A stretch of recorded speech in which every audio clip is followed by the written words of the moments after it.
Oke, sudah berbahagia semuanya? Bahagia.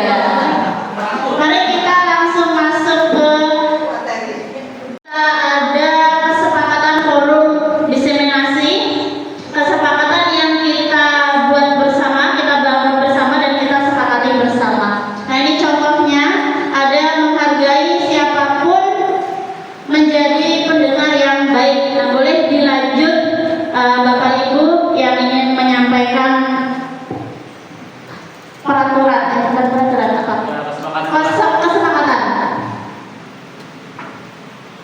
Apa yang akan kita sepakati di dalam forum ini? Mungkin bisa juga keluar izin terlebih dahulu. Boleh disampaikan.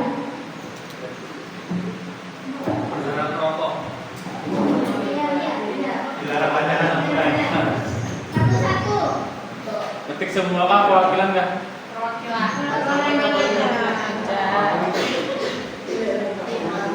Boleh minum? Waktu menjelaskan tidak boleh main HP.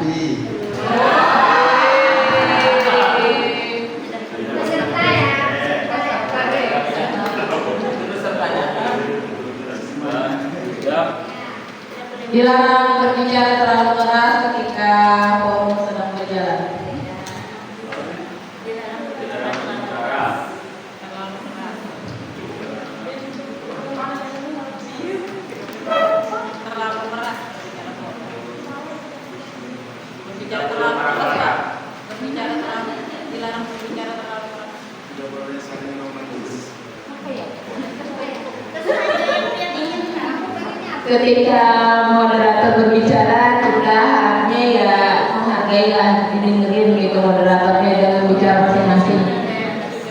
Sama di atas sebelah, sama di atas. Lanjut. Perwakilan kembali. Udah.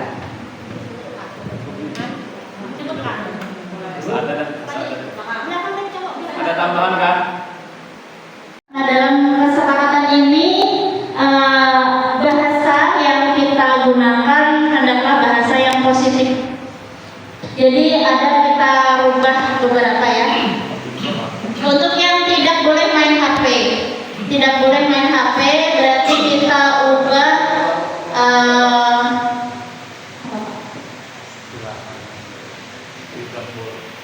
silent HP, matikan HP, silent HP ketika forum diseminasi sedang berlangsung.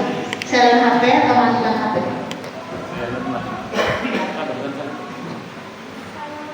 Matikan aja. Tidaknya dihapus.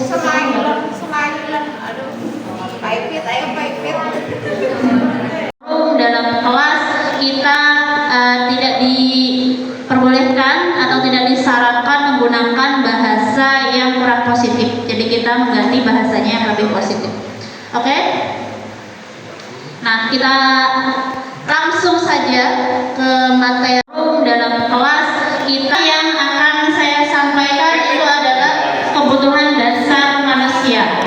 Jadi setiap manusia itu membutuhkan kebutuhan dasar yang tidak bisa atau tidak bisa pokoknya dihapuskan dari manusia, karena memang kebutuhan dasar dan wajibnya manusia itu ada 5. Nah, ini ada pertanyaan, ketika seorang murid melakukan suatu perbuatan yang bertentangan dengan kebajikan atau melanggar, sebenarnya dikarenakan mereka gagal memenuhi nilai-nilai kebutuhan dasar mereka. Jadi setiap siswa itu ketika melakukan kesalahan atau perbuatan yang melanggar norma, itu berarti mereka kehilangan dari kebutuhan dasar mereka, atau mereka mencari di sekolahan, mencari kebutuhan yang kekurangan itu tadi. Apa saja kebutuhannya? Kebutuhannya itu ada 5. Ada 5. Yang pertama ada bertahan hidup. Sebentar, ini kurang 2.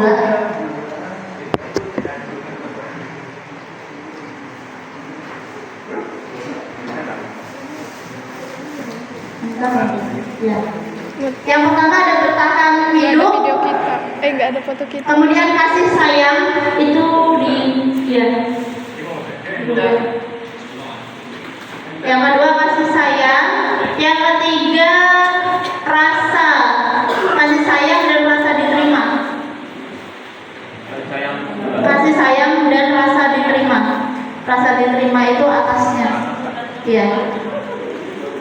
Ya. Kemudian penguasaan itu atasnya, Pak. Penguasaan, kebebasan,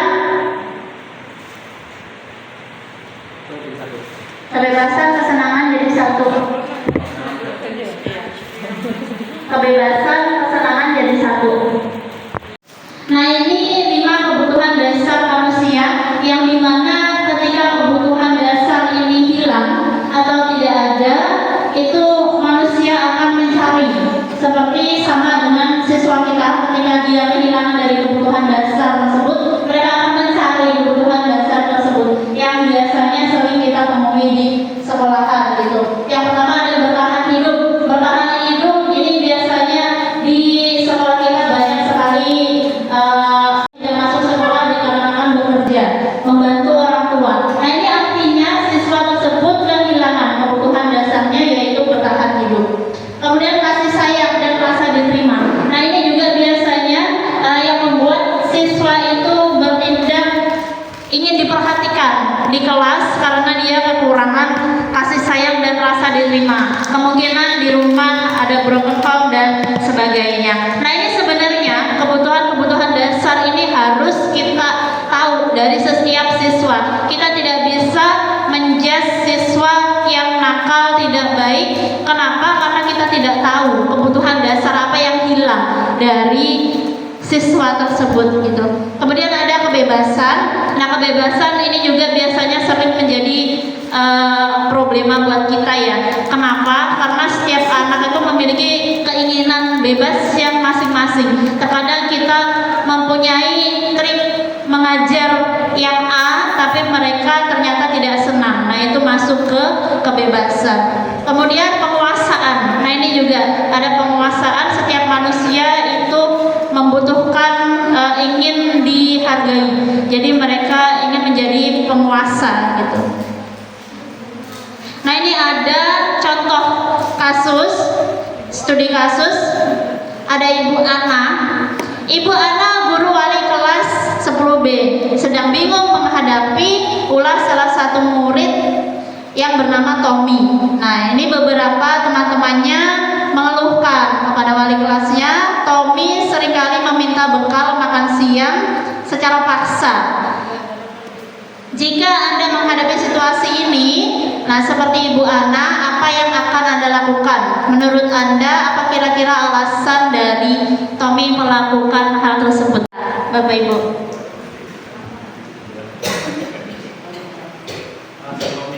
Alasan Tommy melakukan perbuatan tersebut. Ambil.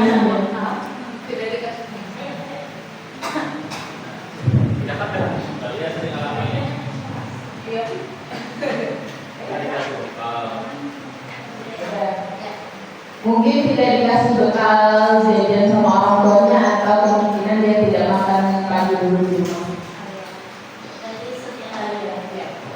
Nah, itu tadi ketika Bu Ana, Bu Lia ada di posisi Bu Ana sebagai wali kelas, kata Bu Lia tadi mungkin si Tommy tidak diberi bekal oleh orang tuanya.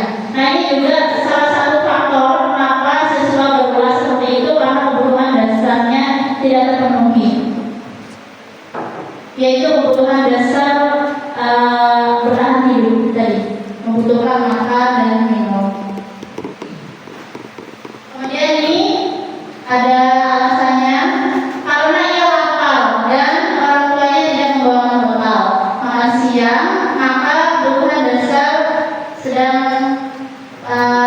ingin di Tommy yang lain gitu, kebutuhan dasar untuk bertahan hidup. Nah, ini juga bisa alasan yang kedua. Kenapa? Karena di sini dia merasa senang ketika temannya jadi perhatian dia. Temannya melaporkan kepada gurunya, kemudian gurunya mengetahui dan melaporkan ke orang tuanya. Artinya dia, si Tommy ini membutuhkan kebutuhan hidup, yaitu kasih sayang dan rasa diterima. Kemudian alasan yang berikutnya, karena temannya jadi takut dengan keinginannya, sedang kebutuhan dia menuruti, maka sebetulnya Tommy ini dia membutuhkan kebutuhan dasar kekuasaan. Kemudian alasan yang keempat, karena dia merasa bosan, bekalnya itu aja. Misalnya orang tuanya cepat-cepat dibikinkan gorengan sosis, gorengan telur gitu ya. Jadi dia merasa bosan, sehingga Tommy di sini kehilangan kebutuhan dasar, yaitu kebebasan.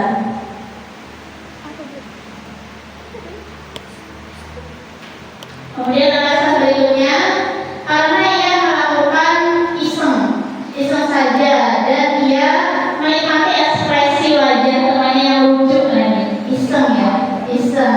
Berarti di sini dia menginginkan kebutuhan dasarnya, yaitu kesenangan. Nah, itu tadi 5 kebutuhan dasar manusia yang wajib ada dan harus ada, sehingga mungkin di peserta didik kita juga ada yang kekurangan gitu. Kemudian di sini bagaimana cara kita menghadapi peristiwa-peristiwa ketika siswa itu membutuhkan kebutuhan dasar mereka. Nah, di sini dalam materi calon guru penggerak ada posisi kontrol dan restitusi. Nah, di sini ada 5 posisi kontrol.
itu kan sebagai teman. Padahal di situ kita berarti mewajarkan hal yang salah tersebut. Gitu.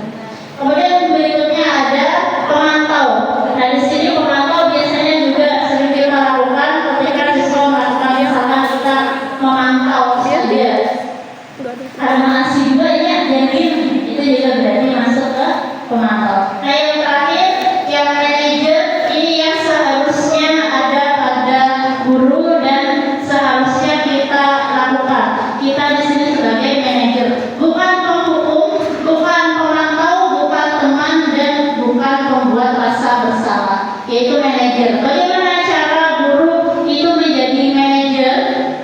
Di sini ada contohnya, mengajukan pertanyaan-pertanyaan agar siswa itu menyadari kesalahannya dan mereka menemukan solusi. Bagaimana caranya?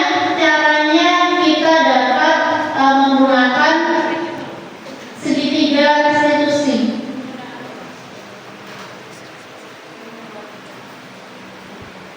Sebagai manajer di sini juga guru dapat membuat sesuatu bersama murid, mempersiapkan murid bertanggung jawab dan mendukung murid agar dapat menemukan solusi dari permasalahannya. Nah, di sini posisi kontrol restitusi, posisi manajer ini mengacu pada restitusi yang dapat menjadikan murid sebagai manajer bagi dirinya sendiri sedikit pada diri murid. Nah, ini segitiga restitusinya. Yang pertama ada menstabilkan identitas. Jadi ketika murid itu melakukan sesuatu tindak yang tidak sesuai, jadi yang pertama kita menstabilkan identitas. Kenapa harus distabilkan identitas? Karena siswa itu supaya tidak takut, supaya tidak merasa bahwa dirinya itu dikucilkan dengan kata-kata kita. Jadi kita harus menstabilkan identitas terlebih dahulu. Kemudian yang kedua, validasi tindakan. Jadi kita memvalidkan tindakan tersebut tidak benar, divalidkan dulu. Kemudian yang ketiga adalah menanyakan keyakinan. Makanya di awal tadi pentingnya seorang guru itu sebelum memulai segala aktivitasnya dengan peserta didik itu mempunyai keyakinan agar disepakati bersama apa dan apa saja yang boleh dan tidak boleh untuk dilakukan di sekolahan.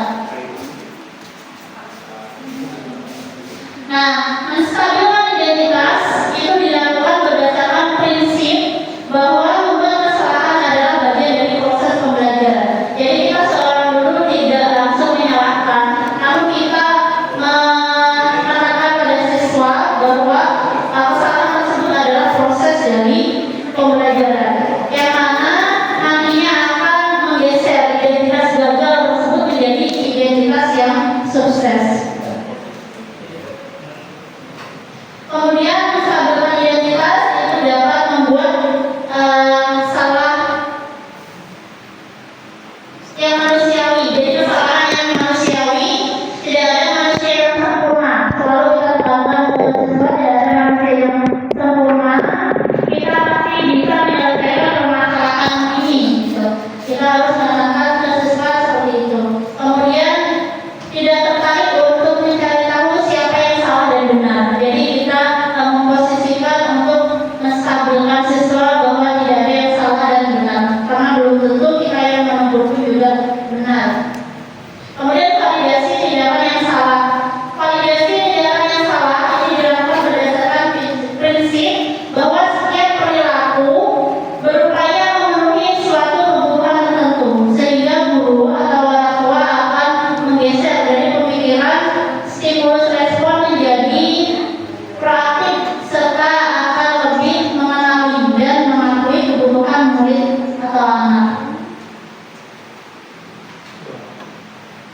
Nah, validasi tindakan yang salah ini bisa kamu asli punya alasan mengapa melakukannya.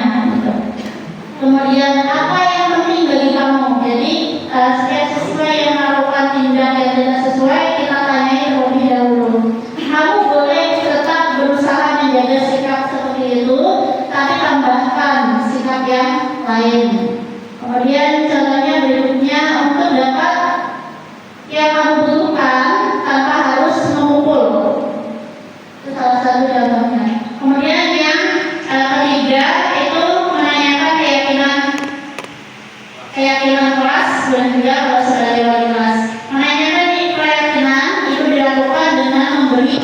pertanyaan atau memancing siswa untuk mengingat kembali tentang keyakinan yang sudah disepakati. Kemudian untuk memunculkan motivasi secara intrinsik sehingga mampu mengaitkan keyakinannya dengan tindakan yang salah. Nah, ini contohnya. Apa nilai yang kita percaya di sekolah kita? Kan kita sudah punya peraturan kelas yang beberapa lembar itu. Nah, itu bisa kita tanyakan. Nilai-nilai.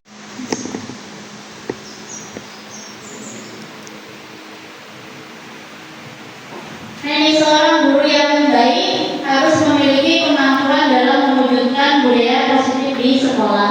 Budaya positif tersebut dapat dijalankan dengan menerapkan positif. Nah, itu tadi pemaparan dari saya tentang budaya positif.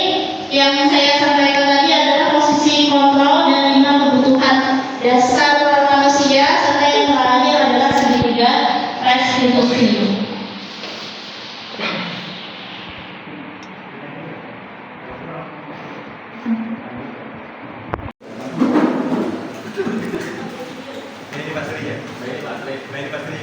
Ya pastilah yang selalu membuat masalah ada masalah buat masalah bagi siswa. Assalamualaikum warahmatullahi wabarakatuh. Terima kasih atas yang diberikan. Dari pemaparan dari Bu Maisa yang saya tangkap, itu kan dari permasalahan dari banyaknya kita menghadapi permasalahan siswa dengan berbagai karakteristik siswa. Karena kan kita nggak tahu karakter masing-masing siswa dengan berbagai permasalahannya, kita nggak bisa menyamakan solusi dari masing-masing anak. Anak ini masalah ini caranya kayak gini ya kan, yang ini sebenarnya caranya kayak gini. Nah, kalau menurut mungkin dari berbagai diskusi sampean dengan teman-teman yang lain, sebenarnya kalau kita ambil secara umum, yang mana sih yang paling memungkinkan dalam kita menyelesaikan masalah? Karena dari masalah saya sebagai wali kelas hampir nggak terselesaikan masalahnya. Susah sekali. Kadang angin-anginan kadang sudah setin, oke lah, sebentar udah pulih, tapi tetap keluar lagi. Nah, menurut sampai gimana sih supaya ini anak-anaknya bisa stabil setelah kita kasih arahan-arahan nasihat mungkin dengan komunikasi dengan orang tua juga kan? Nah, menurut sampai bagaimana untuk lebih stabil lagi? Terima kasih. Assalamualaikum warahmatullahi wabarakatuh.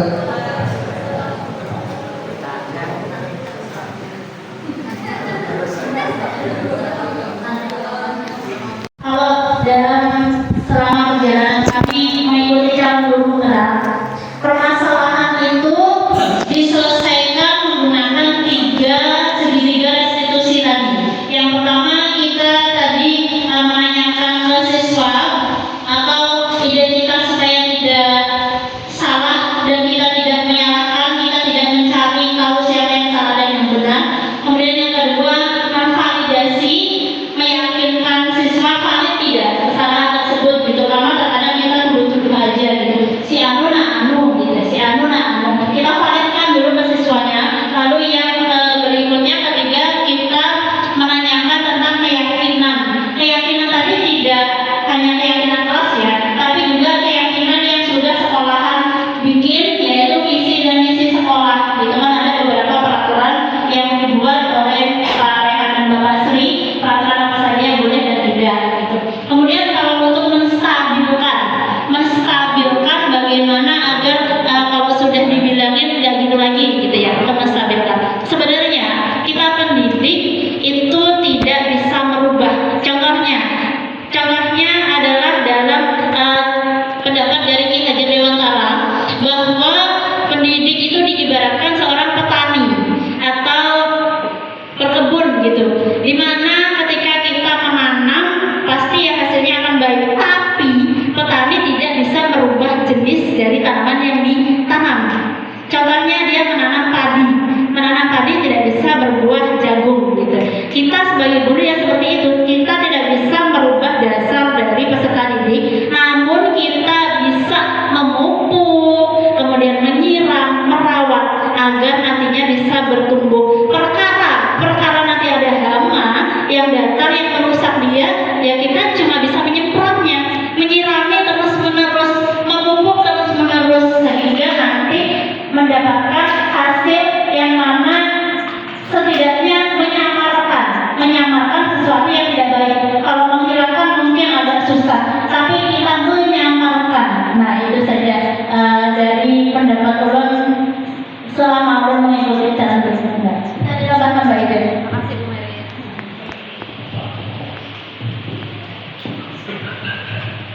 Terima kasih kepada Bu Rani, terima kasih Bu Mary yang memaparkan. Sebenarnya lengkap sudah Bu Mary, tapi perlu lagi menambahkan. Mungkin dari yang Mungkin Bapak Ibu atau Bapak Sri mungkin bisa menambahkan kalau kolaborasi ya untuk mengembangkan potensi peserta didik, baik potensi akademik maupun non akademik, itu yang kita butuhkan. Jangan ada paradigma kalau misalnya kita berprestasi di non akademik itu dianggap biasa-biasa saja. Itu ada satu guru yang bilang itu biasa-biasa aja, itu biasa saja. Karena kita kalau kita dengarkan ya mana yang memungkinkan untuk kita bertengger di kabupaten gitu kan. Nah, itu. Kalau kita misalnya akademik kita nggak bisa menyanyi yang di sana, ya paling tidak apa yang bisa kita banggakan terhadap sekolah kita ini. Nah itu. Jadi kolaborasi kita semua, dedikasi kita semua, dan kita pertaruhkan demi masa depan sekolah ini menjadi lebih baik. Gitu. Terima kasih. Assalamualaikum warahmatullahi wabarakatuh.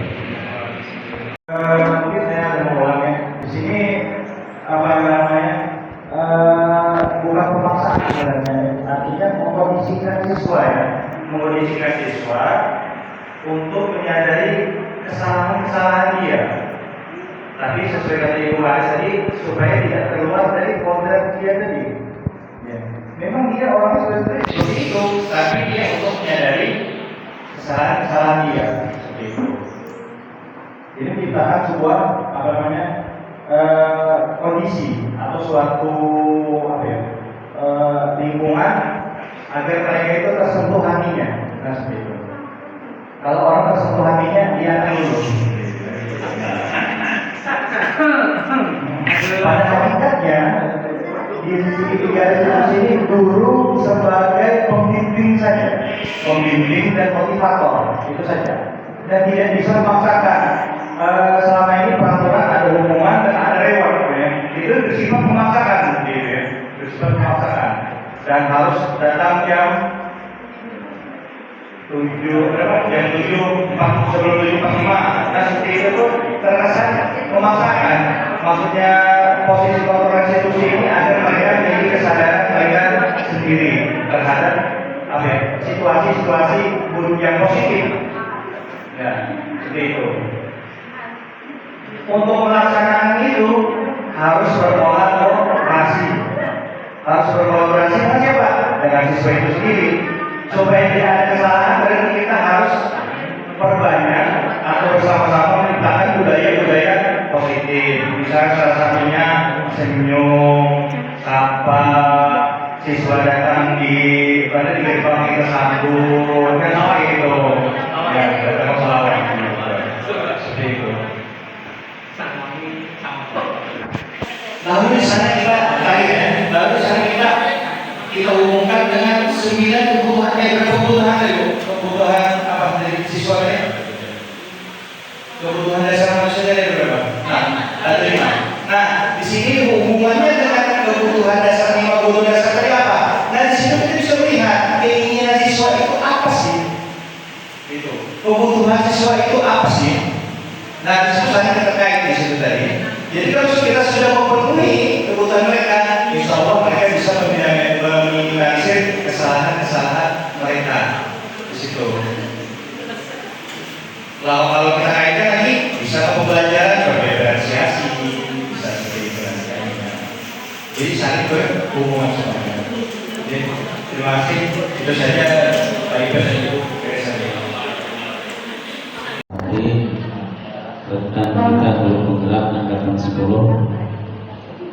ini sangat luar biasa, yang juga sama-sama kita hormati senior kita, Bapak Caket Tambang Ulang 2026, Bapak Ibu dan anak-anak sekalian yang berbahagia. Sangat luar biasa ya pembahasan kita pada siang hari ini terkait dengan diseminasi budaya positif yang dilaksanakan, diprogramkan di sekolah-sekolah. Ada dua hal yang perlu kita ingat. Yang pertama, kita sadari bahwa kita ini adalah seorang guru. Punya sadar tidak sadar kita semua adalah seorang guru, di mana kita apa yang disampaikan tadi oleh Ibu Garis ya, ketika kita mengambil pendapat dari Ki Hajar Dewantara bahwa posisi anak kita itu seperti bibit ya. Jadi setiap bibit itu sudah membawa masing-masing kemampuannya. Nah, ketika ditanam pasti tumbuhnya beda. Jadi guru posisi kita itu membimbing, mengarahkan, memupuk sehingga kedepannya entah jadi apa, kita tidak bisa memikirkan. Intinya kita ini sebagai guru bisa bergaul, bisa lapang dada. Yang penting intinya kita mengarahkan, membimbing. Cuma di situ juga berkaitan dengan posisi kontrol dari restitusi tadi, kan ada 5 ya.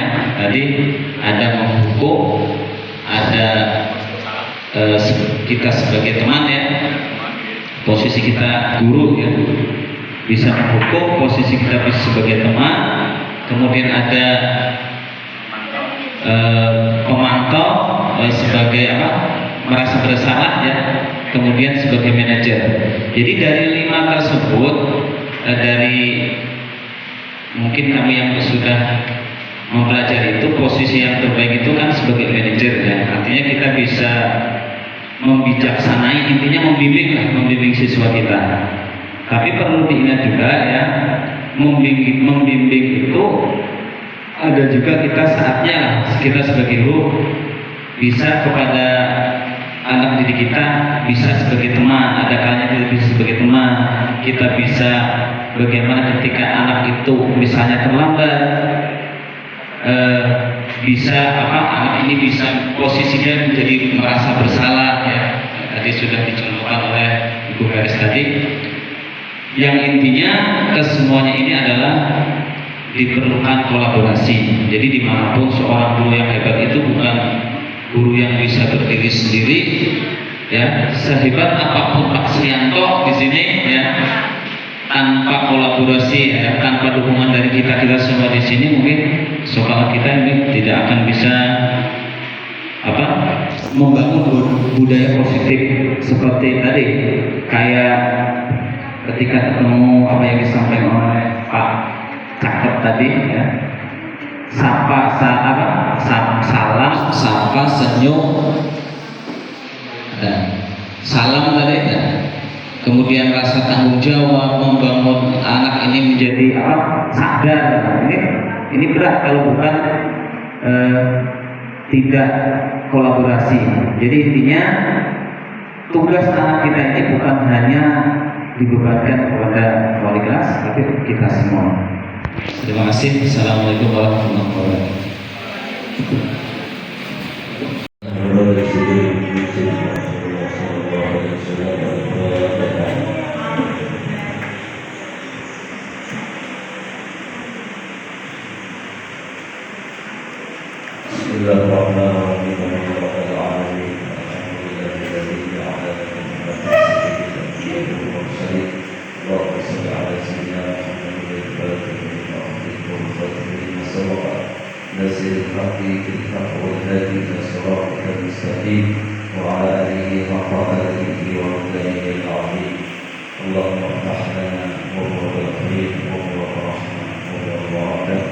وهو العافية وهو الرحمة وبركاته الصحة. ربنا تقبل منا إنك أنت السميع العليم وتب علينا إنك أنت التواب الرحيم. اللهم بنورك اهتدت وبفضلك وأصلحنا وأحسنت ذنوبك صراط بين يديك. استغفر الله وأتوب إليه، استغفر الله وأتوب إليه، استغفر الله وأتوب إليه. يا حنان يا منان نسألك الأمن والأمن من زوال الإيمان والعفو عما وكان برحمتك يا أرحم الراحمين. ربنا آتنا في الدنيا حسنة وفي الآخرة حسنة وقنا عذاب النار. حسبنا الله يؤتينا الله من فضله ورسوله إنك الله راجعون.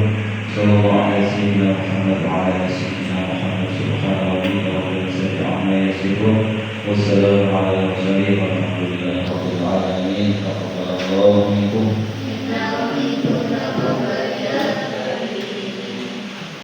Diseminasi budaya positif, kami semua guru, kami semua murid menggerak.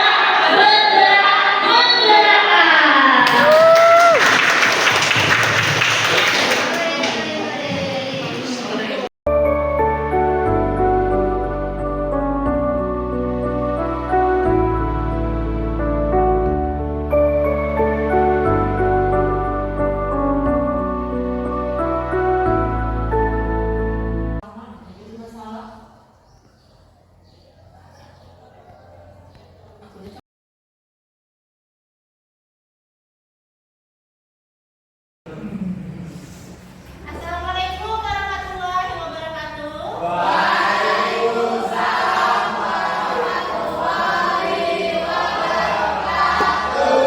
Selamat pagi anak-anak.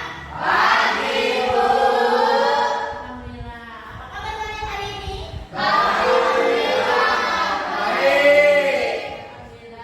Sebelum memulai pelajaran, mari kita doa bersama-sama. Silakan ketua kelas dipimpin doanya. Sebelum mulai pelajaran, mari kita berdoa menurut agama dan kepercayaan masing-masing. Berdoa mulai.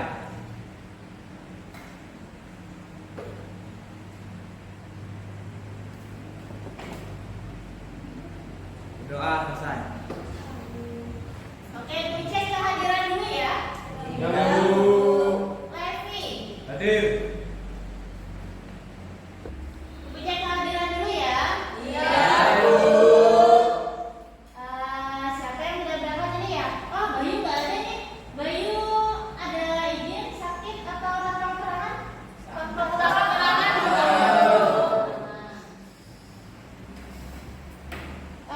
Zainul juga nggak ada nih.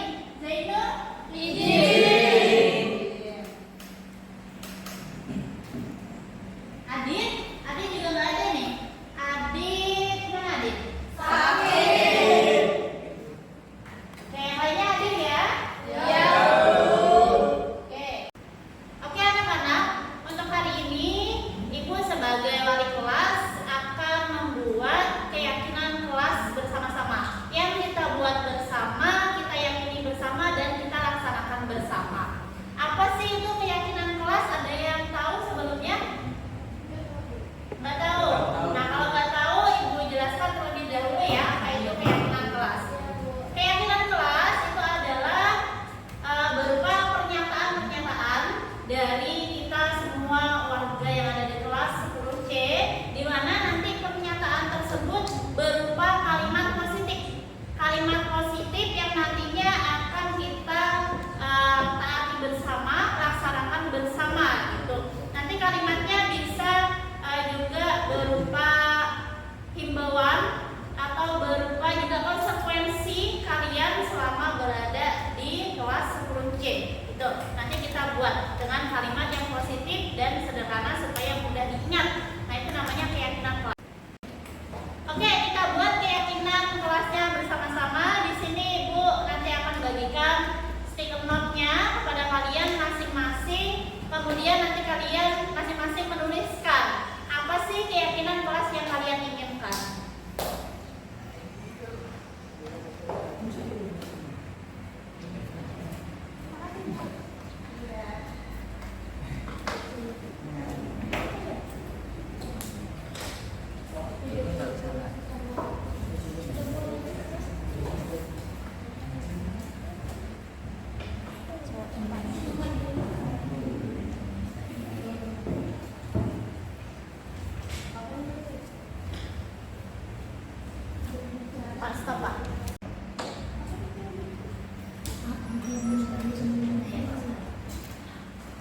Silakan kalian tuliskan masing-masing keyakinan kelas yang kalian inginkan.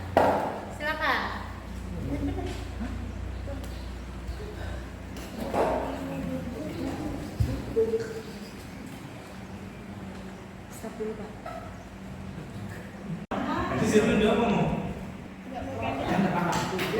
Awal jangan sama nih, walaupun sama.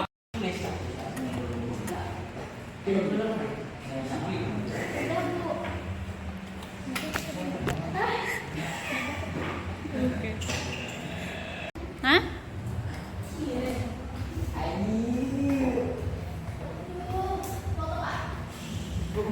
Apa?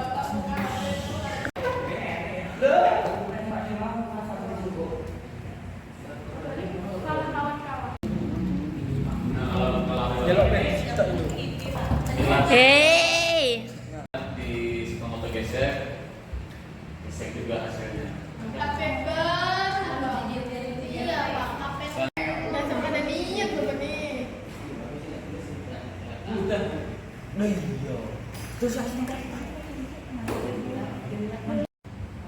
Nah, sekarang silakan masing-masing dari kalian tempelkan keyakinan yang kalian inginkan di kertas karton sini. Silakan. Ayo,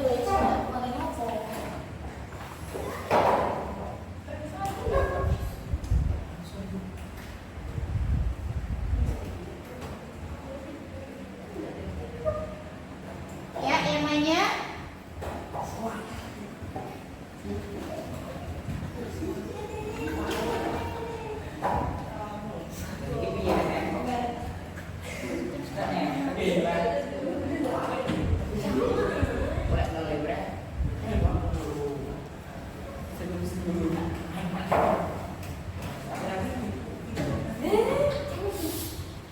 Ya.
Nah, oke, terima kasih. Ini tadi keyakinan kelas yang kalian sudah inginkan untuk kita taati bersama. Ini Ibu akan kelompokkan dulu, Ibu sederhanakan, di mana nanti kalau ada yang sama dijadikan satu saja. Yang pertama ada disiplin dalam mengerjakan tugas, menyimak penjelasan dari guru. Disiplin menghargai guru. Oke, sama ya.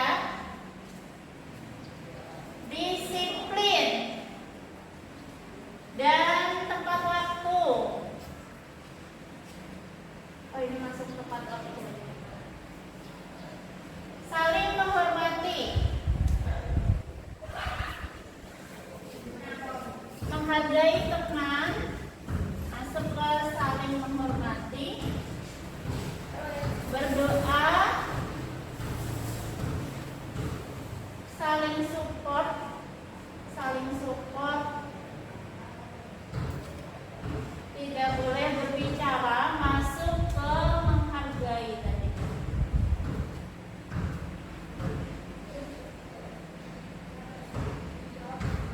Jangan sering bolos, masuk ke disiplin waktu.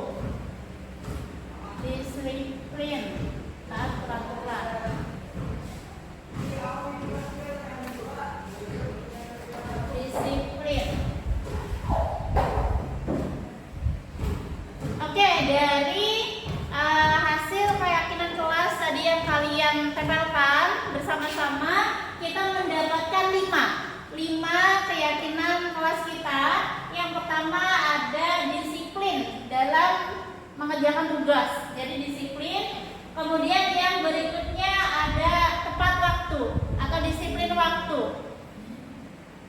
Kemudian yang ketiga ada saling menghormati antar sesama, baik itu guru maupun siswa. Jadi di sini kita sederhanakan kalimatnya menjadi saling menghormati. Kemudian yang berikutnya ada berdoa sebelum dan sesudah pelajaran.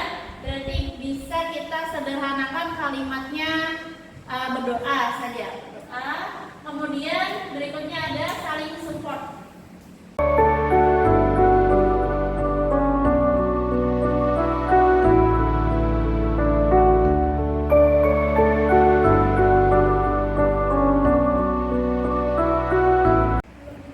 Nah, terima kasih anak-anak. Ini tadi hasil dari keyakinan kelas yang kita buat bersama dan sudah Ibu sederhanakan agar mudah kita ingat bersama.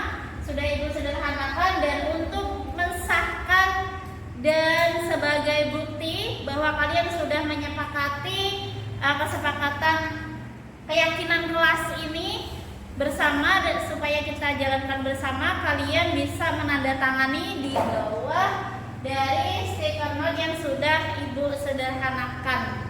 Silakan. Kalian bisa menandatangani ke bawah sendiri. Di sini.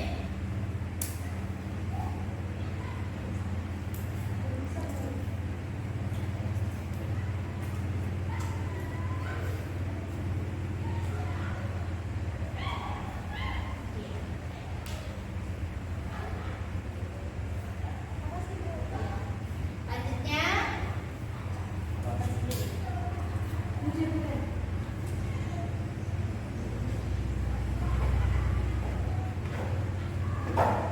Oke, berikutnya.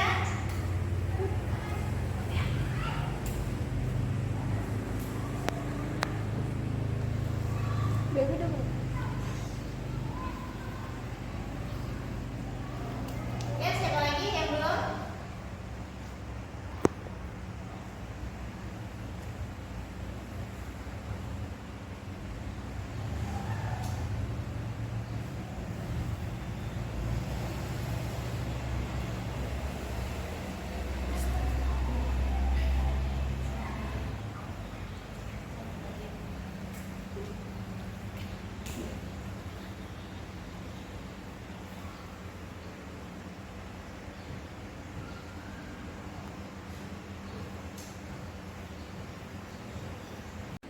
Terima kasih anak-anak, keyakinan kelas kita sudah dibuat. Mari kita bersama-sama laksanakan bersama, kita taati bersama agar terciptanya budaya positif yang ada di sekolah kita. Oke, kita lanjut pelajaran hari ini dengan materi hidrogen.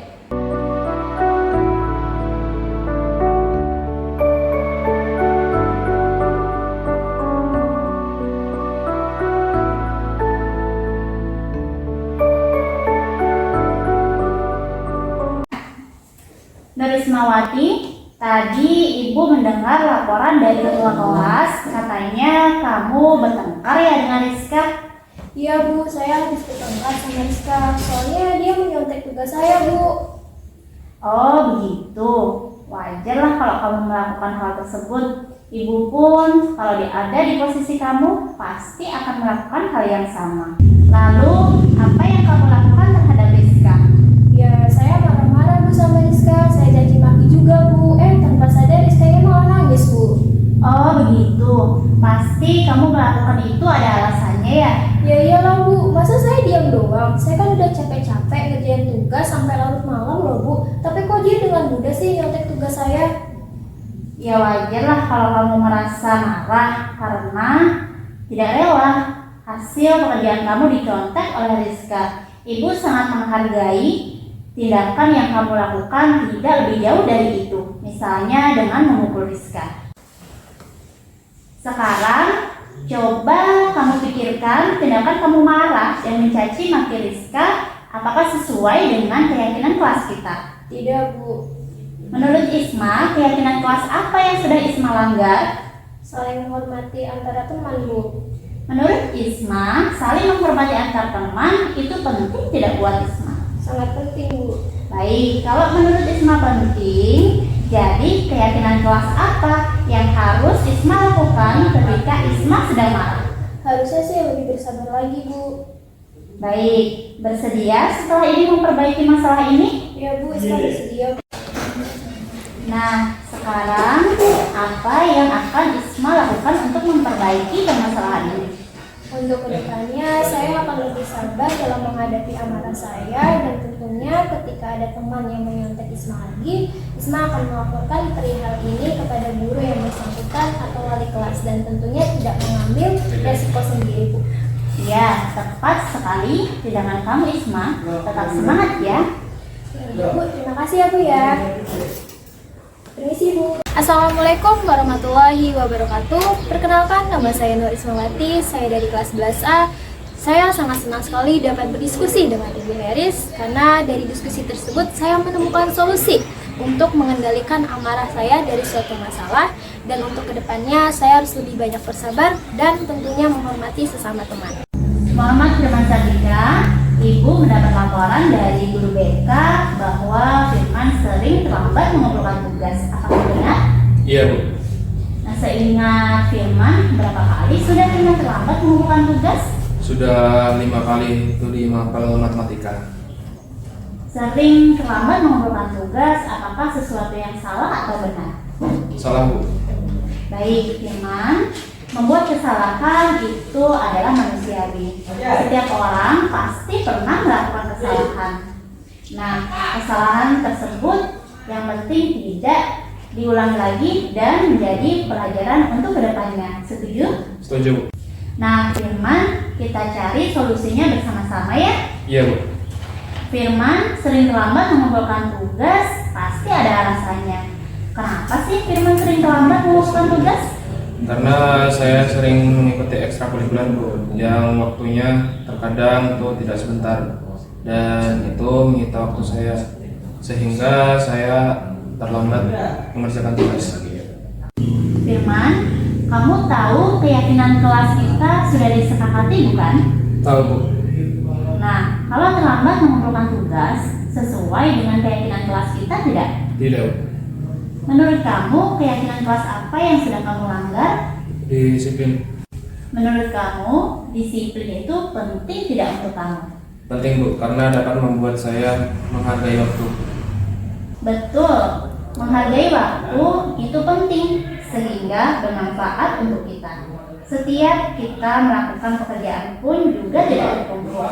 Juga kita dapat melatih kepedulian antar sesama. Iya, Bu, saya menyesal karena saya tidak bisa menghargai waktu, sehingga saya terlambat mengumpulkan tugas. Mohon maaf karena saya terlambat. Iya, Firman, sikap yang sangat baik sudah kamu lakukan dengan cara meminta maaf. Menurut kamu, apa yang kamu lakukan agar kamu tidak terlambat lagi untuk mengumpulkan tugas? Saya akan membuat jadwal agar waktu yang saya gunakan lebih efektif.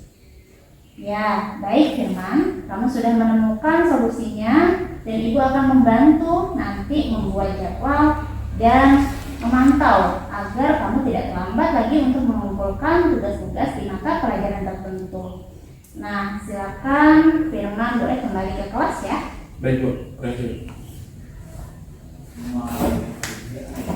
Assalamualaikum warahmatullahi wabarakatuh. Perkenalkan, nama saya Muhammad Firman Sandika. Saya dari kelas 11A. Terima kasih untuk Ibu telah mengajak saya untuk berdiskusi tentang membagi waktu. Untuk kedepannya saya tidak akan mengulangi lagi kesalahan saya yang terdahulu, yang telah mengumpul tugas sampai 5 tugas itu di mapel matematika. Untuk kedepannya saya akan membagi waktu saya dengan sedemikian mungkin. Terima kasih untuk Ibu. Assalamualaikum warahmatullahi wabarakatuh.